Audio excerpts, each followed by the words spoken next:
की जाती है कि ये वाला एग्जामिनेशन करें and then do the relevant. तो बच्चे जहाँ अड़ते हैं वो होता है रेलिवेंट एग्जामिनेशन। मिसाल के तौर पर अगर आप इसमें मैं ये कमांड दूँ कि आपने जनरल फिजिकल एग्जामिनेशन करना है एंड डू द रेलिवेंट, तो जनरल फिजिकल तो वो कर लेंगे, वो तो फाइनल ईयर का टास्क है, थर्ड ईयर का, फोर्थ ईयर का टास्क है कि जी उन्होंने शुरू किया और वो सारा कुछ देखा और उसके बाद उन्हें समझ नहीं आती कि रेलिवेंट क्या करें। जरा थोड़ी सी डिस्टर्बेंस कम करें, कौन बातें कौन करता है? अच्छा शाहिदा कहते हैं।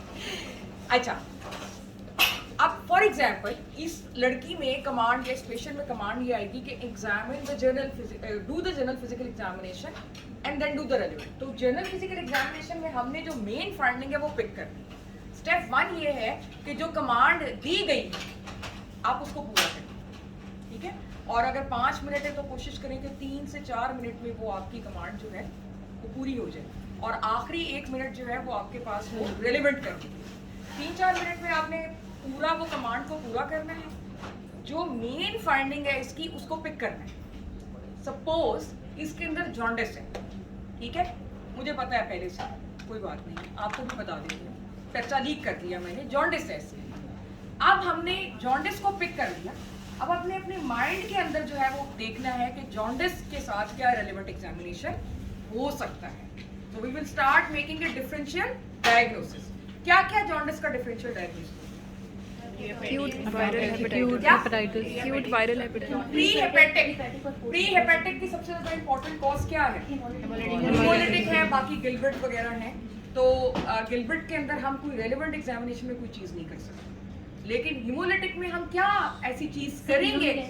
स्क्रीन चेक करेंगे और उसके फेसेस देखेंगे, एनीमिया, पैनल चेक कर लेंगे, ठीक है। तो अब आपका रेलेवेंट एग्जामिनेशन बन रहा है, now it is in process. हमने प्री हेपेटिक को सोचा और हमने सोचा कि इसके साथ अब हमने स्क्रीन चेक करनी है और हमने साथ पैलर चेक करना है। अच्छा, व्हाट एल्स? और क्या कॉजेज हैं जॉन्डिस के? इंट्रापेटिक, उसमें क्या कॉजेज हैं? Acute viral. हेपेटाइटिस। अच्छा, हेपेटाइटिस में क्या करेंगे हम रेलेवेंट एग्जामिनेशन में, जिससे हमें पता चल जाए कि ये हेपेटाइटिस की वजह से जॉन्डिस है इस मरीज को या कोई और नहीं? क्योंकि वहाँ पर आपका एग्जाम में सिर्फ टास्क ये नहीं है कि आपने जॉन्डिस को पिक करना है, वो तो थर्ड ईयर का बच्चा भी पिक कर सकता है। आपने ये बताना है, जो डिफरेंस आता है वो ये कि इसकी अप्रोच क्या है, ये डायग्नोसिस की तरफ जा रहा है बच्चा या नहीं जा रहा, और वो अप्रोच जो है उसकी ठीक है कि नहीं। तो आपने कहा जी हेपेटाइटिस, तो हेपेटाइटिस में क्या रेलेवेंट एग्जामिनेशन है? बोलो ना, खुल के बोलो। Liver. हेपेटोमेगाली देख लेंगे, why लिम्फेडेमाटाइटिस। You should have an answer if you are doing this thing, तो इसके पीछे ये इसकी रैशनैलिटी है। because certain virus like infectious mononucleosis can involve the rare चीजें नहीं बतानी, आपने पहले कॉमन चीजों को कवर करना है रेलेवेंट एग्जामिनेशन में, और उसके बाद अगर आपको लगे कि टाइम है, जो कि नहीं होगा, ऑब्वियसली 5 मिनट होते हैं, तो ना तो एग्जामिनर आपसे एक्सपेक्ट करता है कि आप रेयर चीजों को एग्जामिन करें या बताएं, ठीक है, और ना ही आपको अगर नहीं भी करेंगे तो फर्क नहीं पड़ता। जी जी, लिवर आपने देख लिया कि उसका लिवर इलाज तो नहीं है, टेंडर तो नहीं है, टेंडर हेपेटोमेगाली। और क्या रीजंस होती हैं जॉन्डिस की? post operating, उसमें क्या क्या रीजंस हैं? क्या देखेंगे उसके लिए साइन?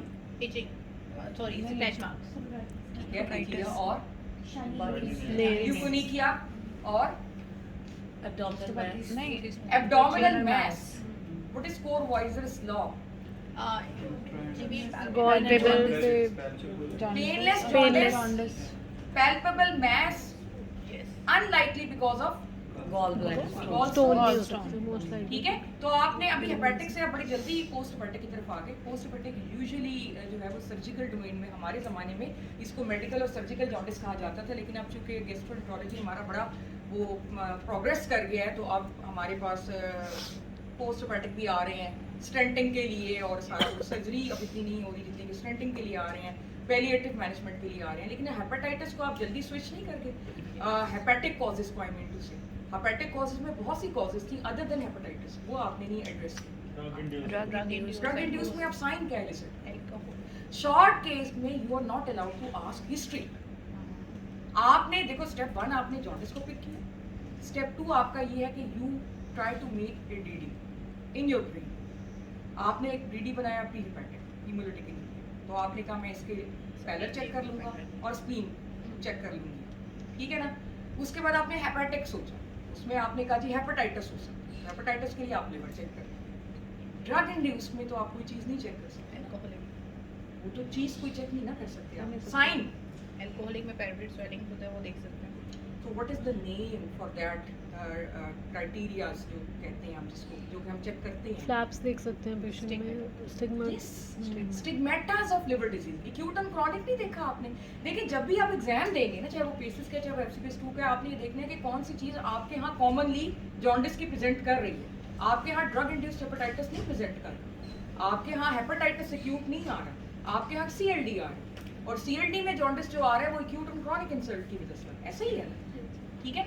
तो उसमें आप स्टिग्मेटास ऑफ लिवर डिजीज देखेंगे, वो कि स्टिग्मेटास ऑफ लिवर डिजीज सारी सीएलडी के अंदर नहीं आते, 40 to 50% पेशेंट्स में आते हैं, तो रूल आउट नहीं होता। If you don't find stigmata of liver disease you can not rule out DCLD, it still can be there. लेकिन आपने एग्जामिनेशन में किसी डायग्नोसिस पे पहुंचना नहीं, आपने सही डायग्नोसिस नहीं बताना, उसने आपकी अप्रोच चेक करनी है। जब आप स्टिग्मेटास चेक करोगे तो उसको पता चल जाएगा एग्जामिनर को कि ये DCLD के बारे में सोच रहा है या सोच रही है, ठीक है। इसका ये मतलब नहीं है कि 5 मिनट में हम आपसे ये एक्सपेक्ट करते हैं कि आप सही डायग्नोसिस पे पहुंचे।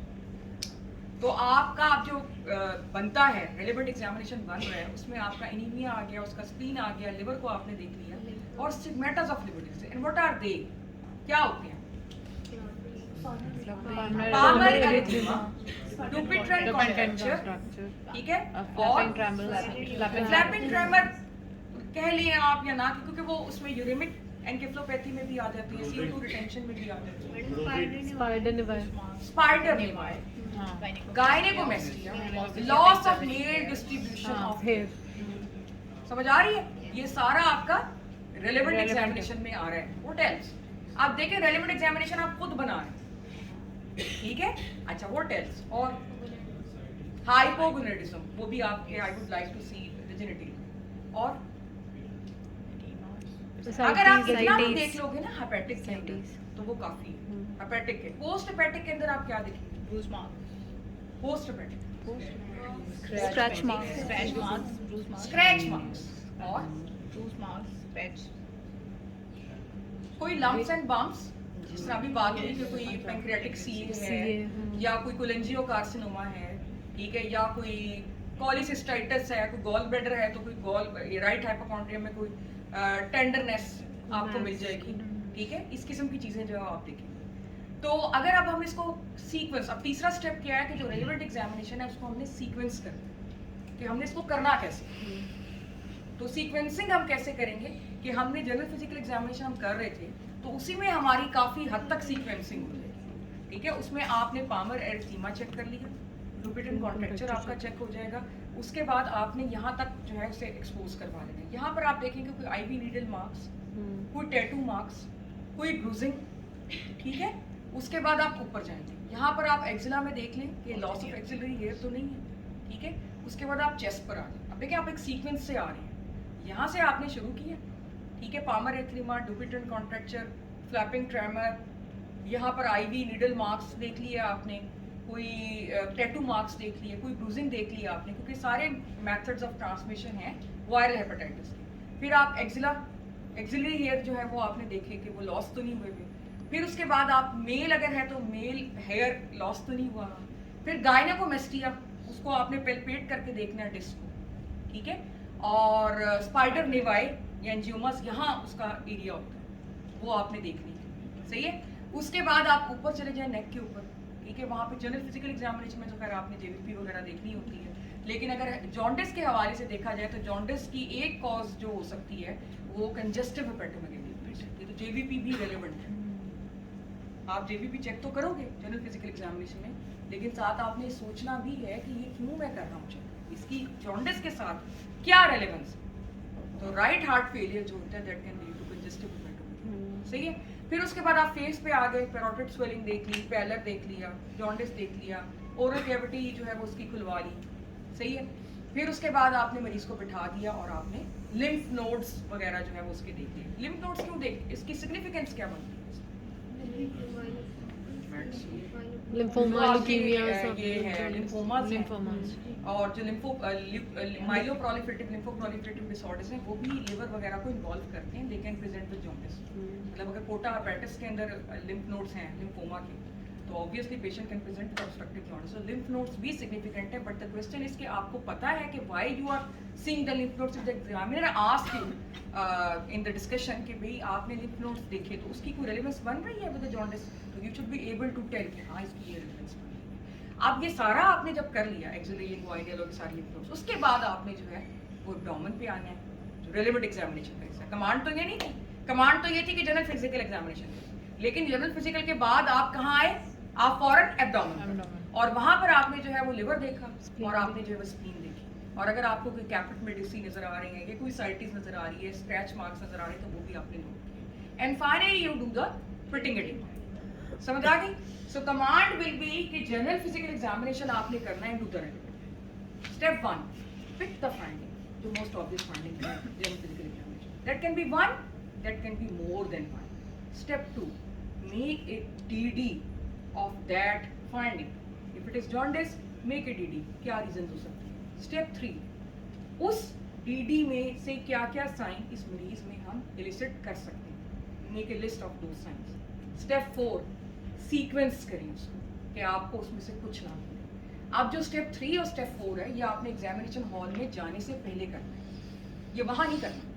जो कॉमन फाइंडिंग्स हैं, जैसे जॉन्डिस हो गया, जैसे थर्ड नर्व पाल्सी हो गई, जैसे सिक्स्थ नर्व पाल्सी हो गई, जैसे पैराप्लीजिया हो गया, हेमीप्लीजिया हो गया, इसका रेलेवेंट एग्जामिनेशन आपने पहले से बना लेना है before going to the examination hall. बना भी लेना है, सीक्वेंस भी कर लेना है, ठीक है, ताकि वहां पर आप पैनिक के अंदर ये इसको सीक्वेंस नहीं कर सकते। हो सकता है कुछ लोग कर लेते हो, लेकिन मैं तो एवरेज स्टूडेंट्स के बारे में बात कर रही हूँ, लाइक मी, जो कि जिनके ऊपर एग्जाम का प्रेशर भी बहुत ज्यादा होता हो। तो ये तीसरा और चौथा स्टेप आपने पहले कर दिया, और उसी को पहले करने के लिए हम ये क्लासेस कर रहे हैं। और मैं ये चाह रही हूँ, मैं आपको ये तरीका इसलिए बता रही हूँ उसको सीक्वेंस करने का और उसको बनाने का, कि ताकि अगर कोई साइन हम मिस कर देते हैं, कोई फाइंडिंग हम मिस कर देते हैं जो हम नहीं कर सके कवर, तो you should be able yourself कि आप उसको किस तरह से उसकी रिलेवेंट एग्जामिनेशन को जनरेट करें। इसको स्कीम जनरेशन भी कहते हैं। So this is very important.